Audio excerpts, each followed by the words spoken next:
Etienne Tshisekedi Wamulumba et le valeur de sa lutte face au patriotisme, une approche d'astrologie journalistique, mesdames et messieurs. C'est donc le sujet ou l'intitulé d'un ouvrage rédigé par M. Doudou Kabeya Munongo. Il est donc journaliste de formation et assistant à l'Université pédagogique nationale congolaise. Avec lui, nous allons devoir décrypter donc cet ouvrage à l'occasion justement du rapatriement de la dépouille mortelle de feu Premier ministre de la République démocratique du Congo. Vous le savez, la dépouille arrive donc ce soir. Alors, Monsieur Doudou, bonsoir. Oui, bonsoir. Bienvenue au grand plateau. C'est moi qui vous remercie de la parole et surtout de la confiance daignée accordée à ma personne pour être l'invité de cette émission. Alors, le grand plateau est donc honoré de vous recevoir pour parler de votre ouvrage. C'est une coïncidence. Vous avez voulu garder un secret pour finalement dévoiler votre travail scientifique à l'occasion du rapatriement de la dépouille mortelle de feu Etienne Tshisekedi. En quelque sorte, oui. Cet ouvrage est un projet de longue date. Ce n'est pas seulement avant Etienne Tshisekedi. Vous savez, moi-même, j'ai défendu mon mémoire de licence sur la même personnalité, les mêmes personnages. Je suis étudiant, j'ai défendu mon mémoire intitulé La communication politique d'Etienne Tshisekedi face au patrimonialisme, analyse des actions menées entre 1980 et 1997. Donc, en quelque sorte, j'avais une idée sur cet homme. Juste après sa mort, j'ai pu constater que Etienne Tshisekedi, ce n'est pas un homme comme tout autre, comme tous les autres hommes. Qu'est-ce qui différencie cet homme? D'abord, l'ouvrage... Nous allons y arriver dans le contenu. Je voudrais que cette coïncidence-là... La coïncidence, c'est célébrer et rendre hommage à ces grands personnages qui s'est sacrifié toute sa vie pour la bonne cause. La bonne cause, c'est l'instauration de l'avènement d'un état de droit dans notre pays, la République démocratique du Congo. Aujourd'hui, si on parle de la démocratie en République démocratique du Congo, qui doit symboliser cette démocratie? Je pense que, à mon avis, j'ose croire, ma foi, c'est Etienne Tshisekedi Wamulumba. Donc vous êtes d'avis de ceux qui pensent que Etienne Tshisekedi est donc le père de la démocratie en République démocratique du Congo? Je n'aime même pas le père de la démocratie. Au sens large, je dirais un peu oui, mais étroit, alors je n'aime pas. Etienne Tshisekedi, c'est le géniteur de la démocratie. J'ai toujours dit qu'une jeunesse qui ne sait pas prôner les valeurs incarnées par ses ascendants, cette jeunesse vit dans la persévérance de l'erreur, car sans repère, aucun partant sans référence. Et mon maître, le professeur Kamba Ibouacha, que j'ai salué à pensant, il ne cesse de le dire. C'est lui qui a préfacé votre ouvrage. Exactement. Un peuple sans repère se perd cruellement. Il faut interroger d'abord, interrogeons l'histoire. Vous verrez, en 1960, le Congo va accéder à l'indépendance. En 1965, Mobutu va mener son deuxième coup d'État, Et au mois de mai, il y a des élections. Tshisekedi était élu. Aujourd'hui, on parlera des députés nationaux. À l'époque, c'était commissaire du peuple. Et Mobutu va faire son coup d'État, mener son coup d'État le 24 novembre 1965. Donc on soutient que comme il y a eu déjà des élections au mois de mai, en réalité, il y a eu la démocratie. La démocratie existait. C'est Mobutu, après 2 ans, qui vont se réunir, créer un parti État en conception large du terme. C'est-à-dire, ils se sont mis d'accord, et les opposants, et ceux qui étaient pour Mobutu à un certain moment, pour avoir un parti. Qu'est-ce qui était dit après avoir créé ce parti avec la constitution de Louabourg dans son article 4? C'était pour devenir président de la République, il faut être élu au sein du mouvement populaire de la Révolution. Et on a confié à Mobutu les mandats de 5 ans, donc pour organiser les élections. Après 5 ans, donc en 1972. Et arrivé, après quelques années, Mobutu a changé d'avis automatiquement. Il commençait à éliminer les opposants, certaines personnes qui cherchaient à aller à l'encontre de sa vision. Et les choses ont changé. Alors, nous allons pénétrer tout à l'heure... non, j'y arrive pour descendre par rapport à votre question. Oui. Parce que vous avez appelé Etienne Tshisekedi s'il est le père de la nation ou pas. Oui. Et moi, je ne dis pas qu'il ne faut pas réduire Etienne Tshisekedi pour dire... Donc vous allez au-delà de ces concepts. concepts. Je vais même au-delà de cette conception. Pourquoi? Quand Mobutu est venu, il a étranglé la démocratie qui existait avant 65. Il faudrait attendre quelques années après, en 1980, voir un homme qui s'appelle Etienne Tshisekedi hausser sa voix pour dire que non, on ne peut pas continuer comme ça. Donc la démocratie... Donc finalement, dans les années 90, exactement, la démocratie était déjà morte. La démocratie était déjà morte. Mais Etienne Tshisekedi et ses collègues sont venus ressusciter cette démocratie. Alors je me pose la question, celui qui ressuscite la mort doit être appelé père ou celui qui met au monde un enfant? Alors, vous risquez de nous mettre un peu dans ces débats. C'est bien de répondre, justement. Oui. Alors, on attendait d'ailleurs certains de l'ancien régime, appelé par exemple le président sortant, le père de la démocratie, tout ça. Aujourd'hui, avec... oui, moi aussi, je suis le père de la démocratie. Oui. Vous aussi, entre guillemets... Donc, chacun a pu apporter sa recette pour la démocratie dans notre pays. Martin Fayoul est aussi le père de la démocratie. Alors, en termes de couleurs, l'habillage... Etienne Tshisekedi est le géniteur de la démocratie. Je vois un peu ce que vous avez dessiné ici. Oui. Je ne sais pas, vous pouvez expliquer ça à l'opinion. Oui. Il y a la naissance, mercredi naissance, mercredi lutte, mercredi mort. Oui. Ça veut dire quoi?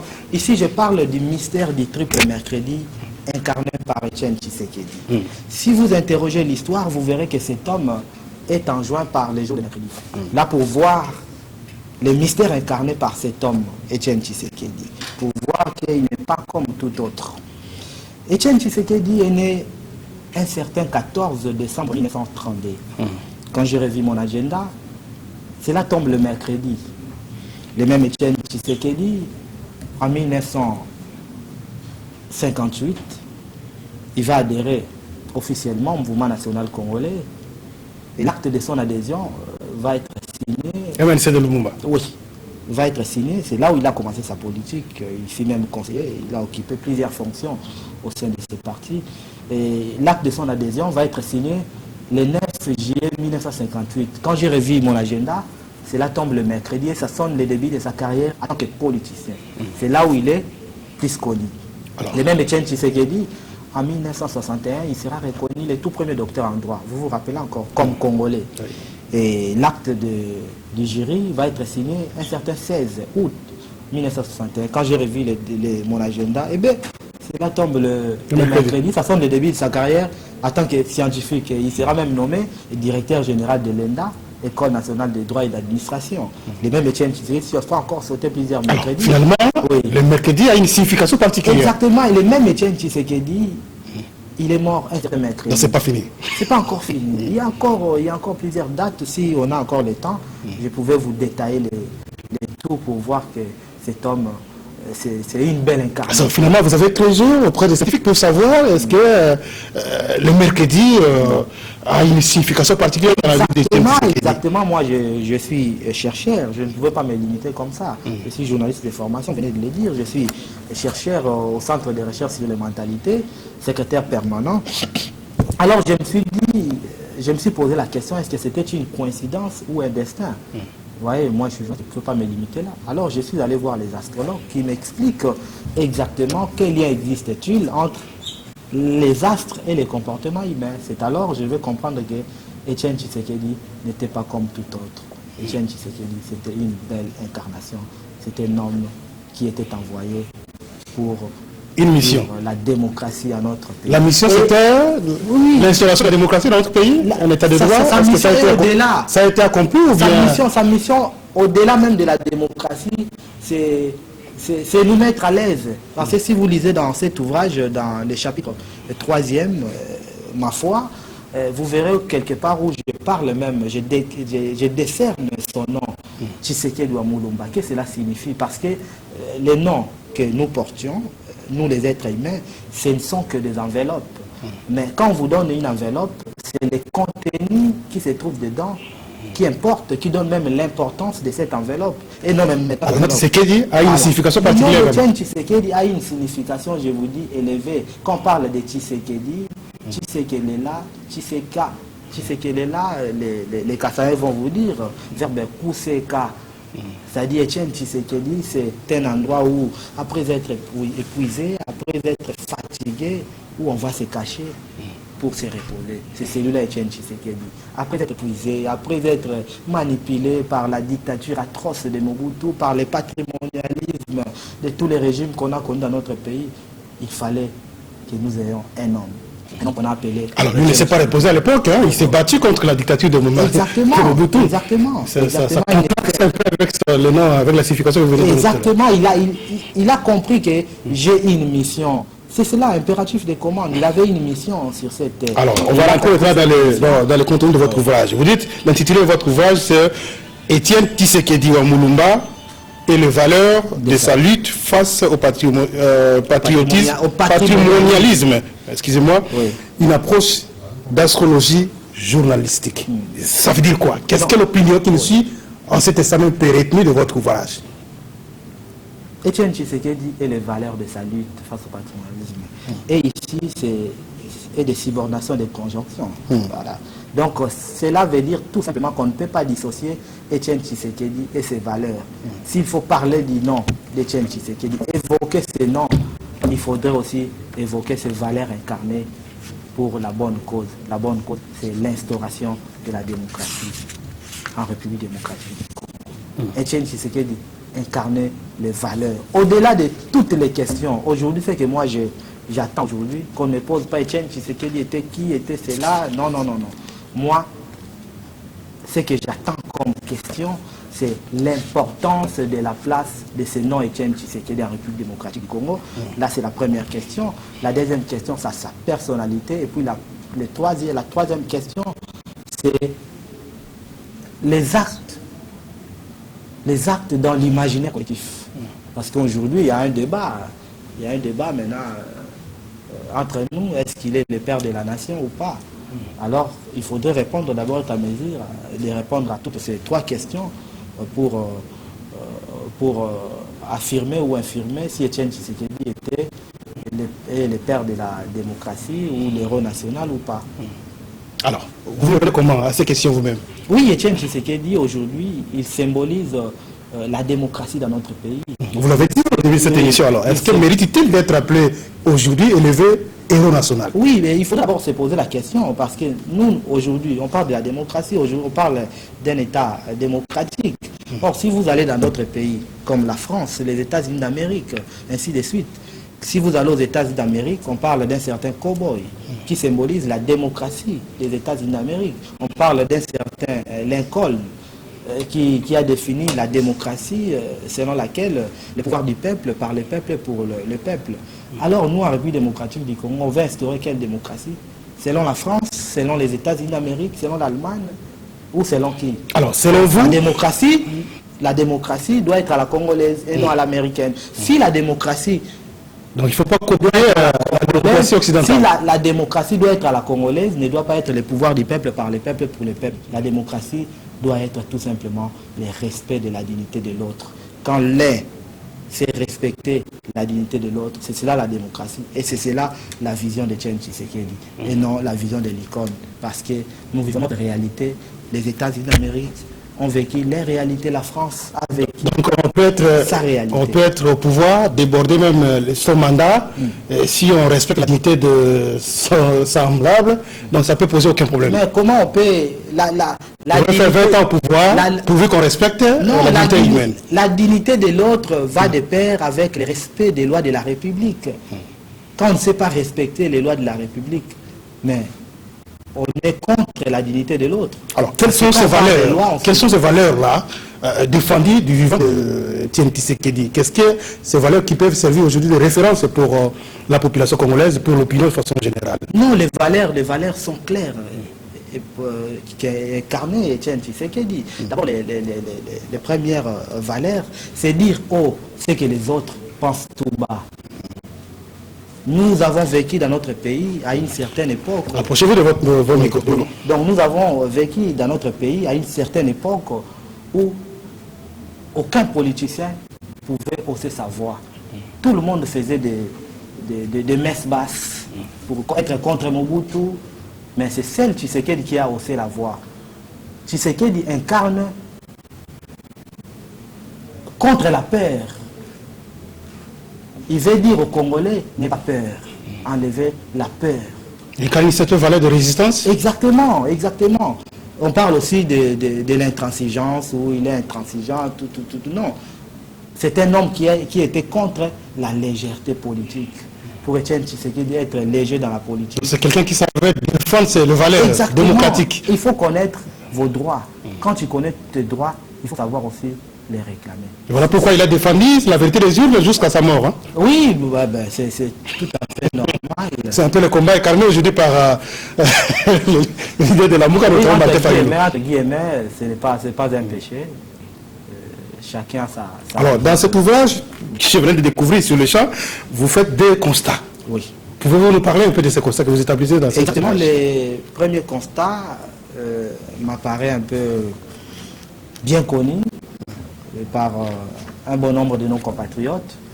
Vous savez, depuis un certain temps, dans notre pays, on a connu une certaine catégorie de personnes qui, il suffit d'avoir son diplôme de licence, des graduats, docteur en droit, philosophie, en relations internationales, sciences politiques, journalisme, ainsi de suite, pour se réfugier dans la politique, même sans vision, sans compassion, ni passion. Et vous verrez ces gens, ils sont incohérents dans leur manière d'agir dans la politique, entre avant, pendant et après devant toute controverse politique. Quand ils sont loin du pouvoir, vous verrez, ils se comportent en bon donneur de leçons, un bon maître d'éthique et de morale.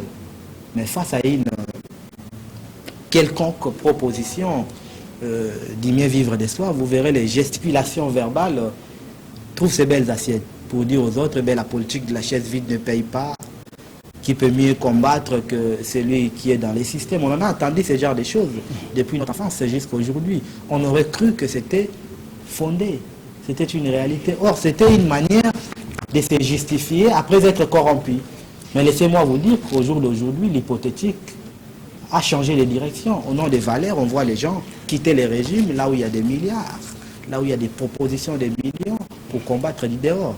Et bien, dans les cas d'espèce, les noms souvent cités, celui d'Etienne Tshisekedi, sur qui repose les valeurs morales et patriotiques dans sa lutte pour l'avènement d'un état de droit dans notre pays, la République démocratique du Congo. Vous vous rappelez déjà, à l'époque, son grand challenger, Mobutu, moi je ne parle pas de son ennemi, parce que certains parlent d'ennemis. Dans la politique, les ennemis n'existent pas, c'est plutôt l'adversité qui existe.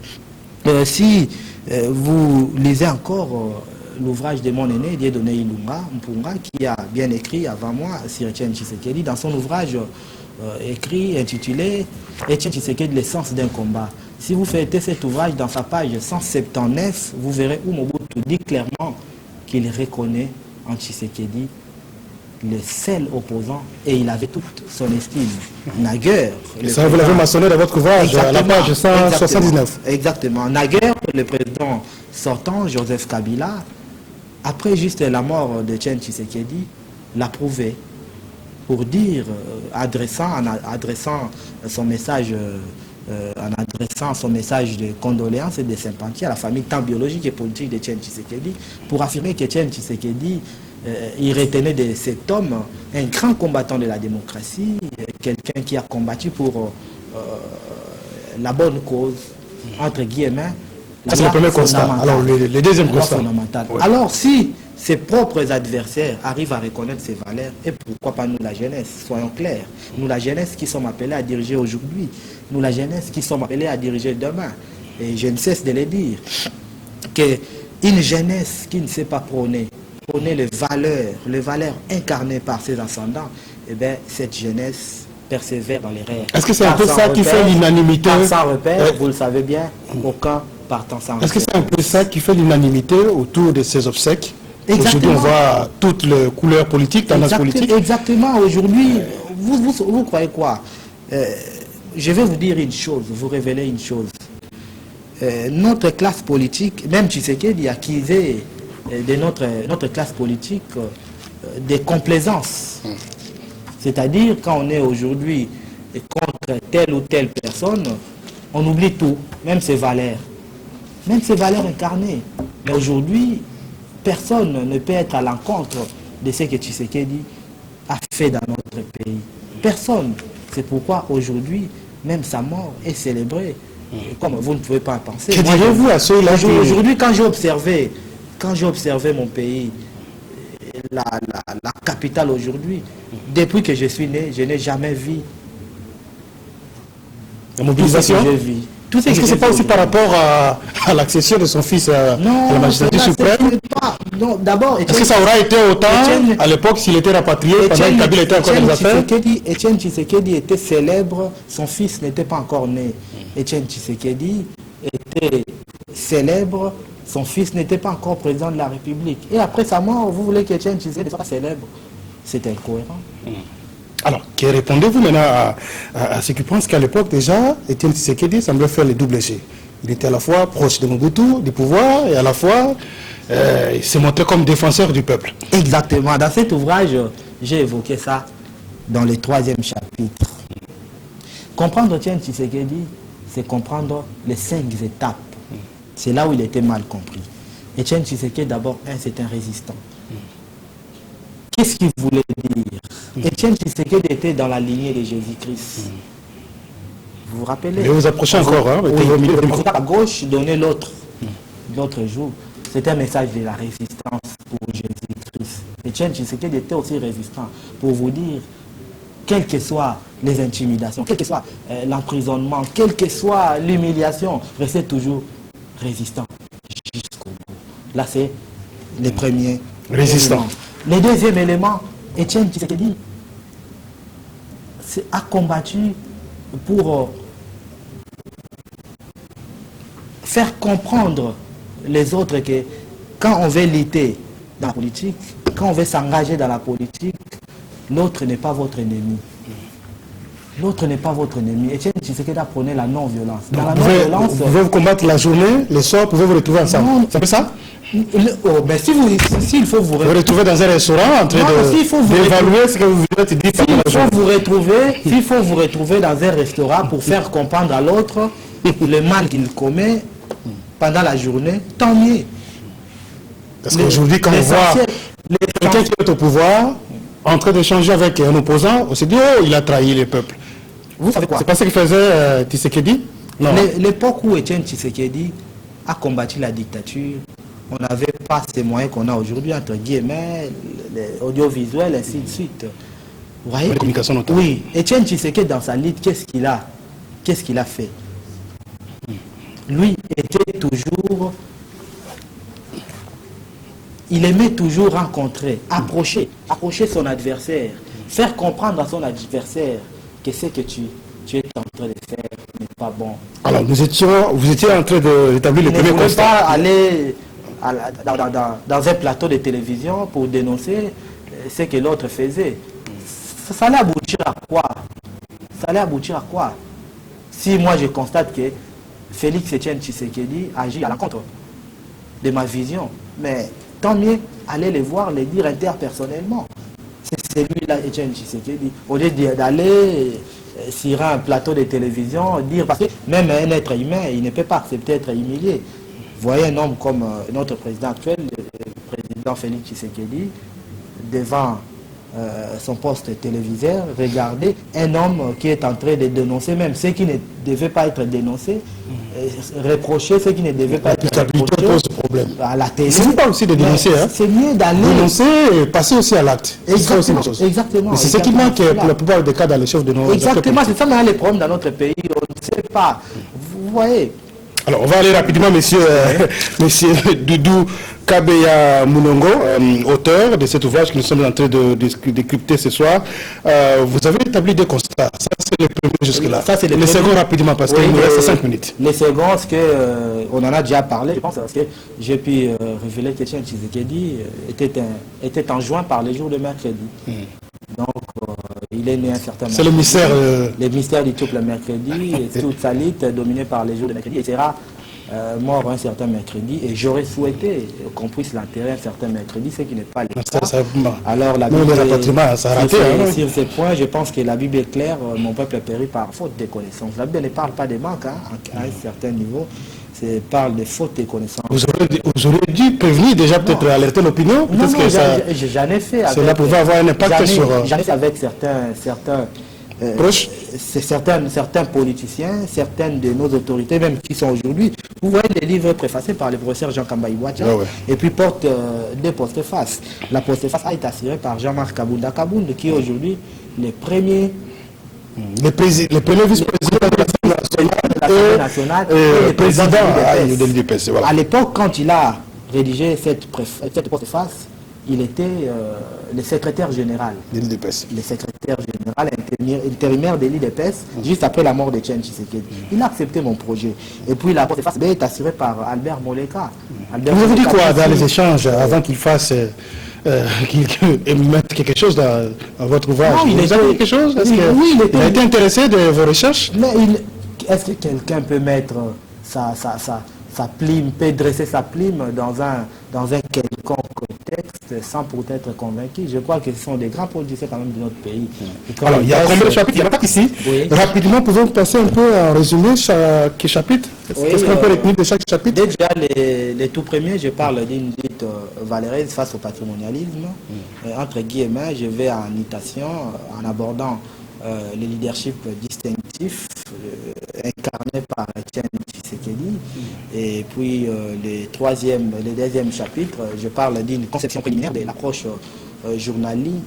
l'approche d'astrologie journalistique, tout à fait nouvelle. Et puis le troisième chapitre, je parle du mystère du triple mercredi. Et puis le quatrième chapitre, je parle de l'herméneutique d'un combat viscéralement engagé. Des points, le peuple d'abord. Là, maintenant, un ouvrage de combien de pages? Vous faites rapidement. 237 pages. 237 pages. Où est-ce qu'on peut le trouver à Kinshasa? Il est publié aux éditions Mediaspol, oui. Kinshasa alors. Kinshasa. Oui. Oui, déjà dès demain, si vous passez à Mediaspol, on va vous orienter là où il faut avoir ces ouvrages. Ou alors nous appeler, nous contacter, parce qu'on est en réfléchit. Le téléphone, exactement. Exactement, on réfléchit déjà sur la politique de la vente de cet ouvrage. S'il faut nous contacter, il faut nous appeler sur ces numéros 089 54 13 299, 089 54 13 299, ou encore un autre numéro de mon manager, Petro Tissoka, 084 012 22 02. Si vous avez des numéros, et vous aurez cet ouvrage. Etienne Tshisekedi Wamulumba et les valeurs des saluts face au patrimonialisme, une approche d'astrologie journalistique. Exactement. C'est votre ouvrage. À la disposition de notre population pour qu'ils puissent se retrouver et lire encore et découvrir autant de choses. Doudou Kabeya Mulongo, merci. Si nous voulons une bonne démocratie dans notre pays, et cette démocratie doit avoir les soubassements. Etienne Tshisekedi mérite d'être célébré. Un jour, une loi qui manque des soubassements. Merci beaucoup, monsieur Edi Kabeya Mulongo. Vous êtes journaliste de profession enseignant, assistant du professeur Kambaï Bouacha de l'université pédagogique nationale. Oui, merci d'être chercheur, il faut toujours. Exactement, chercheur depuis 2011. Hein? Secrétaire permanent au Centre de recherche sur les mentalités hégémoniques et chercheur. D'accord. Oui. Alors, merci d'être passé au grand plateau. Merci. On se retrouvera peut-être très prochainement pour rentrer encore en profondeur de ce que vous avez écrit. C'est moi qui vous remercie et j'en appelle à notre population de consommer cet ouvrage. Merci. Car ils ne seront pas déçus. Une fois de plus, merci beaucoup Doudou Kabeya Mulongo. Merci également à toute l'équipe technique. Moron Dambé Papi Moulala était derrière le caméra ce soir. Fiston Atunga était du côté de la régie finale. Doudou Moutiri a supervisé cette émission que vous allez suivre sur CCTV, sur Radio Liberté Kinshasa, mais aussi sur le bouquet Orao depuis l'Europe, les États-Unis, et aussi sur notre page internet doudoumoutiri.tv. Au revoir et à très bientôt. Merci.